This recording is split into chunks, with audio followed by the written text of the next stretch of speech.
యుద్ధం ఊపిరి సలపనివ్వనంత ఉక్కిరి బిక్కిరి చేసింది. అరవలేను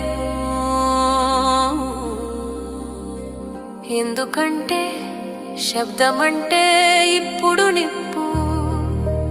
తిట్టలేను ఎందుకంటే ద్వేషం మరొక యుద్ధానికి విత్తనం. కోపపడటానికి బాధ్యుణ్ణి కనుగొనటానికి కూడా మనసు చచ్చిపోయింది. గాజా నుండి భారతదేశం వరకు ఒకే యుద్ధ గీతం వినిపిస్తోంది. అది ట్యాంకుల గర్జన కాదు, శిశువుల కేకలు.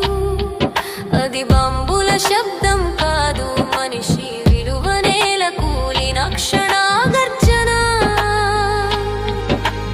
ఈ సమస్త లోపల ఒక నిస్సహాయ నిశ్శబ్దాన్ని వదిలింది.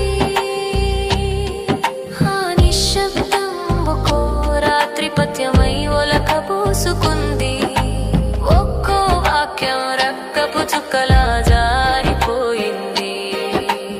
ఒక్కో పద్యం రోదనగా మారింది. ఆ రోదన ఒక దీర్ఘ కావ్యమైంది. ఆ ఆలోచనల బాధల మౌన కేకల సంకలనం. ఈ దీర్ఘ కావ్యం యుద్ధకాలపు శోక గీతం. యుద్ధకాలపు శోక గీతం. ఇది యుద్ధం గురించి మాత్రమే కాదు, యుద్ధం